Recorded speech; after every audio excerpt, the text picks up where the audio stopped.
We did mention we're going to talk to Jim Jordan tomorrow about explosive information that he has uncovered, which suggests that the COVID shot, which we now know is a lemon and basically worthless, but that top executives worked to keep news about what they thought was the success of the COVID shot from going public before the 2020 election, which Trump has said publicly he believed happened, which may well have swung the election by itself because the race came down to 40,000 votes in Wisconsin, Georgia, and Arizona.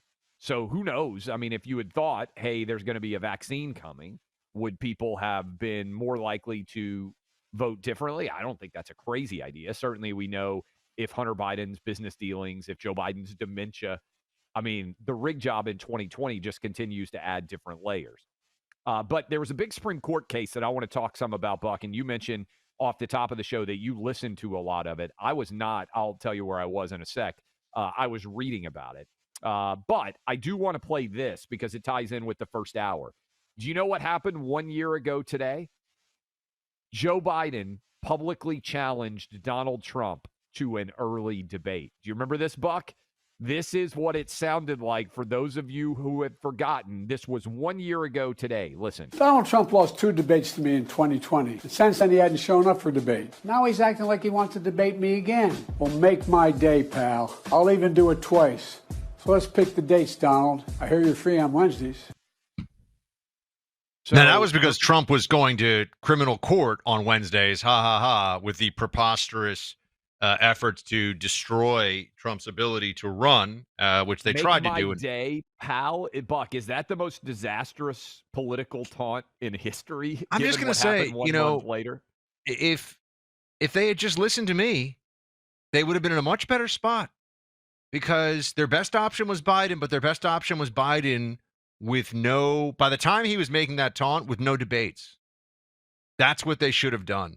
That was the fatal flaw in all of this, was they thought they could pull one over with the debates one more time. And given that Trump hadn't debated in the primary, the Democrats could have very easily said, well, we won't, people have seen enough of these two. Anyway, I know it's at some level water under the bridge, but they just misplayed this thing. They just screwed it up the same way they misplayed running against Trump across the board. Yeah, they totally did. And I think as you break all of this down, again, that was 1 year ago, and Biden completely blown up. And I still think, and I wonder if in the book they're going to kind of give us an idea of what they intended with the June 27th, because I had forgotten that he said he'd debate him twice. Remember, they didn't even attempt the second debate because the first one went so disastrously.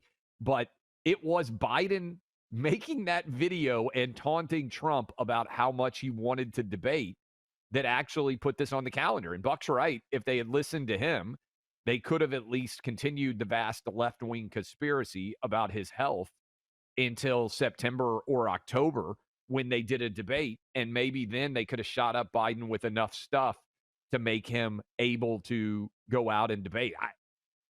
I tend to think that it would have been even more of an implosion if they had been able to keep him in and not been able to make the change till September, but he would have been able to run. They wouldn't have been able to replace him like they did and switch to Kamala at the last possible minute. But I did want to get into this.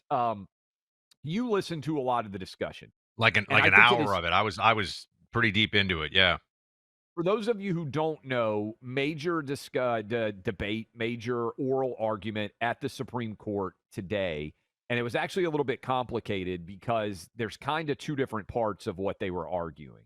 And I'm going to try to lay out why I think it's significant. And producer Ali, I sent you a cut of Clarence Thomas that I think gets to the essence of this really, really well. So let me know when that cut is ready. But it is ready. Okay, so Buck, so for those of you out there who were not following this, it is a little bit complicated, and the whole Trump era has been steeped in complicated legal arcana as we have been breaking it all down. But really, this is kind of a 2-parter that they were arguing today. One is the big issue is, hey, is it possible for Trump's executive order on birthright citizenship to be legal?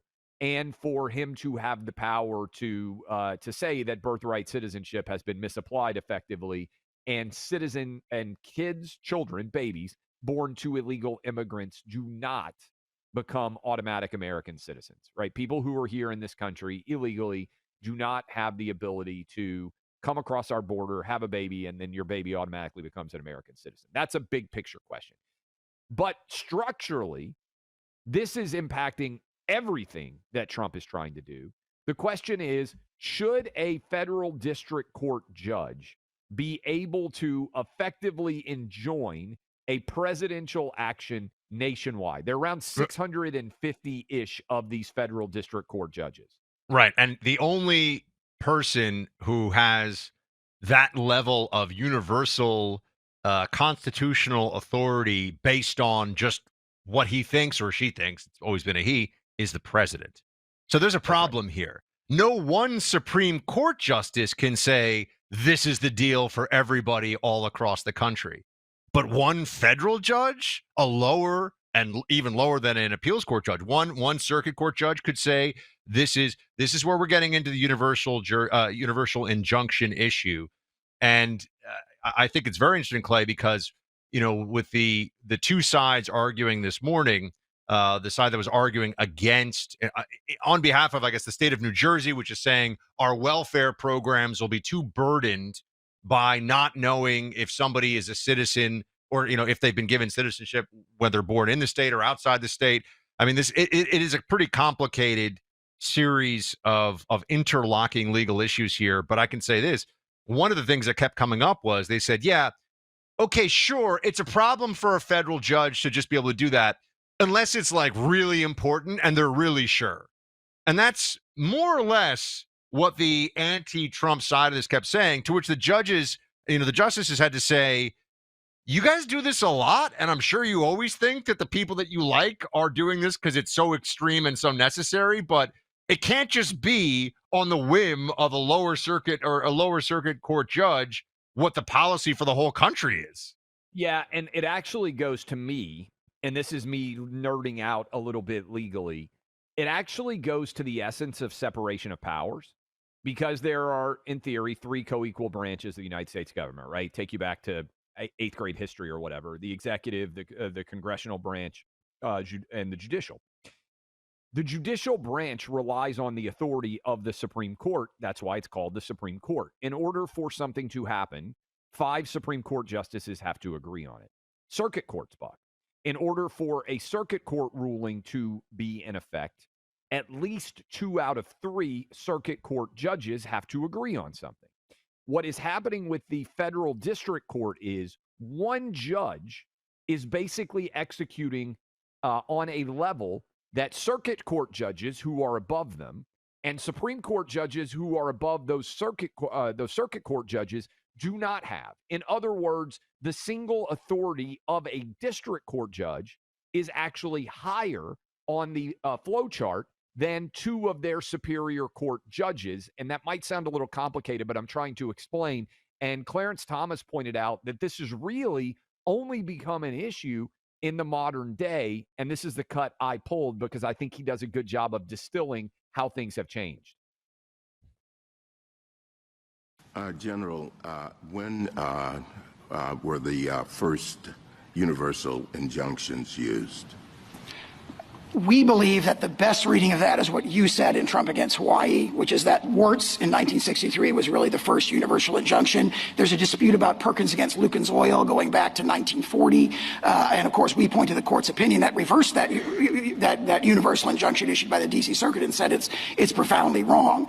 Now, if you look at the cases that the either party cite, you see a common theme. The cases that we cite, like National Treasury's Employment Union, Perkins against Lucas Oil, Frothingham in Massachusetts against Mellon, going back to Scott against Donald, and all of those are cases where the court considered and addressed the sort of universal, in that case, statewide issue of provision of injunctive relief. So when the court has considered and addressed this, it has consistently said you have to limit the remedy to the plaintiffs who are appearing in court and complaining of that remedy. So we survived until the 1960s without universal injunctions. That's exactly correct. And in fact, those were very limited, very rare, even in the 1960s. It really exploded in 2007 in our cert petition in Summers against Earth Island Institute. We pointed out that the Ninth Circuit had started doing this in a whole bunch of cases involving environmental claims.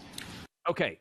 Now, again, this is in the weeds, but I thought that Clarence Thomas did a really good job. This is only something that's happened recently in our 250-ish year history. And usually, Buck, and again, this is going into the weeds. Just also the Ninth Circuit is the most lunatic left-wing activist judicial circuit in the country, so that's where they started doing this, no surprise. Most Supreme Court cases come about because the circuit courts rule different directions. That is, as Buck just mentioned, the Ninth Circuit is like the West Coast, California prominent. Where I live, I am in the Sixth Circuit. That's Tennessee, Kentucky, Ohio, Michigan, I think a couple of states like that. The Fifth Circuit is traditionally seen as one of the most conservative. That's Texas, Louisiana. I don't have the circuits in front of me right now. Usually the Supreme Court is called on to address circuit splits. That's where the Ninth Circuit and the Fifth Circuit may have had a different interpretation of the law. Those are the most fertile, the most germane for the Supreme Court to step in on because we need a nationwide decision, and there are two different circuit courts ruling differently. Here, you have one random judge in, I don't know, Boston, Massachusetts, deciding what the law should be for the whole nation, or it could be one random judge in middle of nowhere, Texas. It is a direct attack upon the entire legitimacy of the courts to give a district court judge more power than his superiors on the circuit and Supreme Court. And they can effectively order the entire federal government as though they run the federal government. I mean, yes, there will be appeals, and yes, that'll go to the Supreme Court, but for a period of time, they get to be the legal emperor, if you will, of America. And this wasn't a problem really until they made it a problem. And they made it a problem by having these left-wing judges. We all know how this works. You know, they don't feel bound by the constraints of language or law or tradition or anything else. This is so important that we have to smash the things that we used to rely on to keep us from doing this. And that's really in large part, I think, a lot of the argument today. So I mean, this wasn't even about the merits of whether birthright citizenship extends to those who are in the country illegally or not, although it could. If it went against the administration terribly, the Supreme Court could come down and say, you know what, we think even just taking a peek at the merits, this is so bad that we're actually going to uphold this universal injunction until we hear the merits on the case. And that would be a huge win for the non-Trump side. The other side of this, I think, Clay is right. They could issue guidance on the scope of the injunction specifically in this case. That would probably be the best thing you could get from the Supreme Court on this. But to me, I just sit here saying, okay, eventually we're going to have to look at whether you can steal citizenship or not. Because if citizenship can be given to people who have broken the law to get it, you have debased and I know it's been going on and it has been wrong the whole time. You have debased and devalued what it means to be an American in a way that I think, unfortunately, is irreparable. I agree 100% with that. Here's a question for you, and we can debate it or discuss it when we come back, because I think it's one of the challenges the court's going to be grappling with.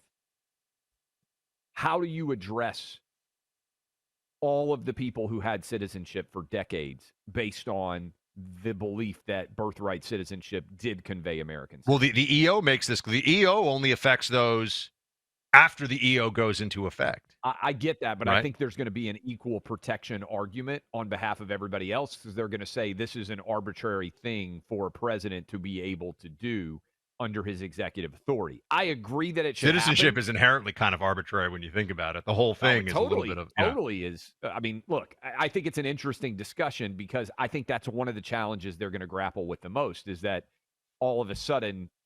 Anyway, we'll talk about it when we come back. Some opportunities are immediate. Others take time to develop. Consider this. There are some very well-informed people who really believe that our nation has an asset that could be worth as much as $150 trillion. And that asset has been buried under American soil and may well be the basis for creating such a fund. Just to give you an idea of the impact of this resource, it could pay off our national debt 4 times over. You might say this asset is hiding in plain sight. Time will tell if the Trump administration releases it to the public. But Jim Rickards, former advisor to the White House and Federal Reserve, says if you're over 50, this could be your best chance to build lasting wealth from a once-in-a-century event. To hear more of Jim's thinking, go online to birthright2025.com. If he's right, it could make President Trump the most popular president in history and help millions of investors retire wealthy. Go to birthright2025.com to get the details free of charge. That's birthright2025.com, paid for by Paradigm Press.